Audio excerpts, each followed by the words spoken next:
Salut les amis, j'espère que vous allez bien. On se retrouve aujourd'hui pour une nouvelle vidéo au sujet des Dark Kitchen. Donc on continue les vidéos sur ce concept là. Sur ma chaîne YouTube, j'ai créé une playlist que vous pouvez retrouver où j'aborde ce business des Dark Kitchen. Donc moi je m'appelle Yanis et puis j'ai créé ma Dark Kitchen il y a maintenant un an. Donc c'est un concept qui se développe petit à petit. Ça se développe de plus en plus. On a deux gros acteurs en France qui investissent énormément dans ça. Et puis il y a des petits acteurs comme nous, comme moi, comme ceux qui me suivent sur cette chaîne YouTube là et ceux qui regardent mes vidéos, puis d'autres aussi qui créent eux aussi leur Dark Kitchen. Voilà. Puis moi, mon objectif, c'est justement de vous transmettre un peu de conseils, de vous donner des conseils, puis de vous transmettre mon expérience et de vous parler un peu de ce que j'ai fait dans ce domaine-là. Donc dans la playlist, vous avez des formations. Donc une formation gratuite qui dure une vingtaine de minutes où je détaille à peu près tout sur ce concept-là. Et puis après j'ai fait plein de petites vidéos de 6 à 8 minutes où je parle de sujets un peu plus précis. Ok. Donc voilà. J'espère en tout cas que vous là vous êtes lancé, que vous êtes dans votre que vous avez déjà commencé quelque chose. Et puis dites-le moi en commentaire là où est-ce que vous en êtes dans ce business là.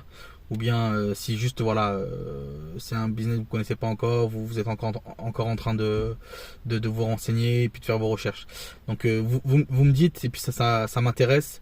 Puis n'hésitez pas aussi à venir sur Instagram si vous voulez qu'on échange un peu, qu'on discute un peu. N'hésitez pas à venir. Voilà, moi j'aime bien partager. J'aime pas seulement transmettre, mais j'aime bien aussi qu'on m'apprenne des choses, hein, bien sûr. Voilà. Aujourd'hui dans cette vidéo là, bon déjà moi je prépare pas les vidéos, en gros je sors le téléphone et puis je développe, je parle un peu comme ça en fonction des questions que je reçois et puis j'essaie de faire ma vidéo comme ça.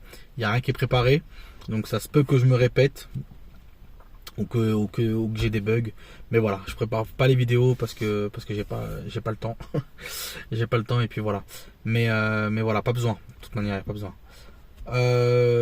Aujourd'hui les gars, et puis s'il y a des filles qui suivent aussi, on va parler attends, j'avais reçu une question, c'était sur sur la flotte, ouais, si c'était mieux d'avoir sa flotte donc de scooter, donc d'avoir ses propres livreurs, ou bien d'avoir d'utiliser les livreurs des plateformes, donc Uber Eats, Deliveroo, tout ça. Donc de mon point de vue, c'est mieux justement d'utiliser les livreurs Uber Eats, les livreurs Deliveroo, de ne pas investir de ne pas recruter de livreurs, de ne pas investir dans cette partie-là. Donc vous savez qu'une Dark Kitchen, comme je disais, c'est vous avez une cuisine virtuelle, d'accord, où vous faites que de la livraison ou bien que de l'emporter, si vous pouvez. Mais vous faites que de la livraison, mais c'est en utilisant les plateformes. Vous concentrez seulement sur la cuisine, d'accord. Vous êtes sur les plateformes. Vous recevez les commandes et puis vous préparez vos commandes et vous les faites livrer grâce aux livreurs des plateformes. D'accord, vous vous concentrez seulement sur la cuisine. Il n'y a pas de consommation qui est faite sur place. Donc c'est un peu le principe, voilà. Donc c'est un peu ce principe-là. D'accord. Donc c'est ce qu'on appelle un restaurant virtuel. Donc on est sur les plateformes et voilà. Moi de mon point de vue, c'est plus intéressant parce que justement vous n'allez pas devoir investir dans des livreurs, donc acheter des scooters, payer une assurance pour ces scooters là, trouver des livreurs, sauf si c'est vous qui livrez, mais trouver des livreurs, payer des salaires donc à ces livreurs là. Si demain il y a un problème avec le scooter, il tombe en panne, faut faire des réparations. Si vous avez qu'un seul scooter, vous allez faire comment? Vous allez devoir livrer avec votre voiture à vous, sachant que vous ne serez pas assuré. Enfin voilà, il y a plein de petits soucis comme ça qui vont se rajouter. Et moi, ce que je trouve intéressant dans le concept des Dark Kitchen, c'est que justement on se concentre seulement sur la cuisine, seulement sur voilà, on reçoit les commandes sur la tablette et puis on prépare ça et puis voilà, c'est tout. On se concentre sur son marketing, sur sa cuisine et point final. On n'a pas à se prendre la tête sur la livraison, voilà. Moi j'ai été livreur, j'ai travaillé pour la boîte à pizza quand j'étais plus jeune, bien sûr. Et franchement c'est galère. Tu prépares tes commandes, ensuite ta commande faut que tu ailles la livrer, entre temps tu as une autre commande qui est en cours, donc tu prends du retard sur tes commandes ou ça. gérer ça tout seul, c'est vraiment compliqué. Donc c'est-à-dire il faudrait au moins être à 3 ou 4 personnes dans le local. Et au niveau de la rentabilité, bah, c'est sûr que vous allez perdre en rentabilité et puis votre marge elle sera réduite.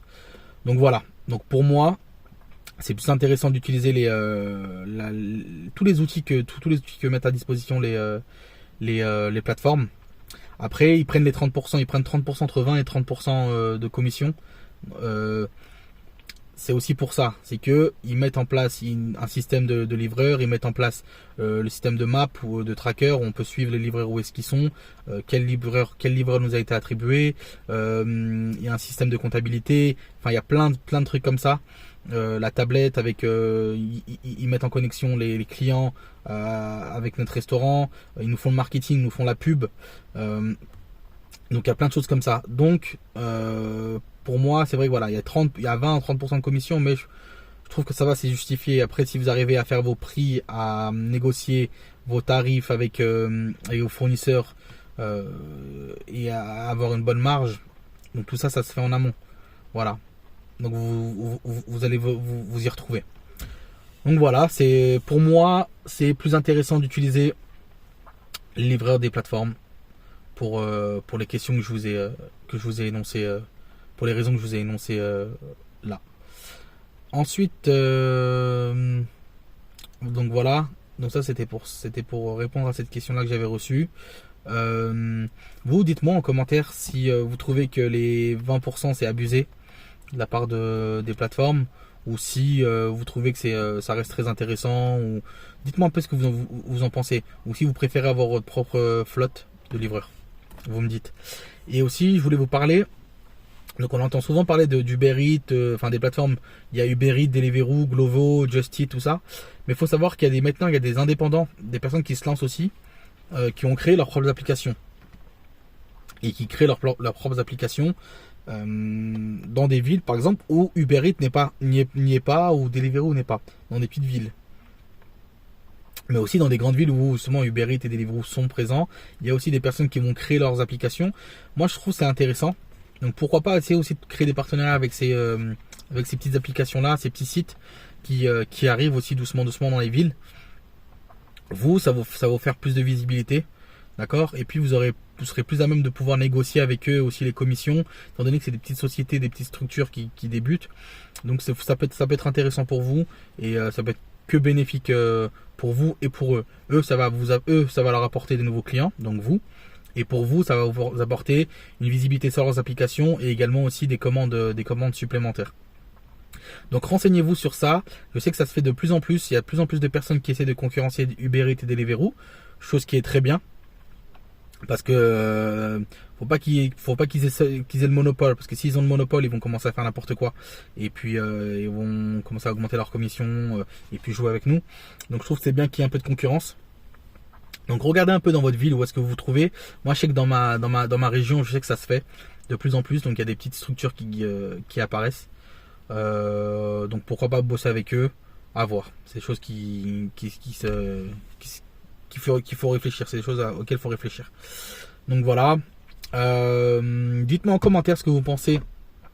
Donc du fait de travailler avec les livreurs Uber Eats ou bien d'avoir sa propre flotte à soi. Il faut savoir que si vous travaillez avec les livreurs Uber Eats, vous utilisez leur livreur eux, ils prennent entre 20 et 30% de commission. Mais par contre, si vous avez vos propres livreurs, il me semble que la commission sera de seulement 15%. Donc est-ce que ça fait une grande différence au final? Je pense pas, mais donnez-moi votre avis, ça m'intéresse.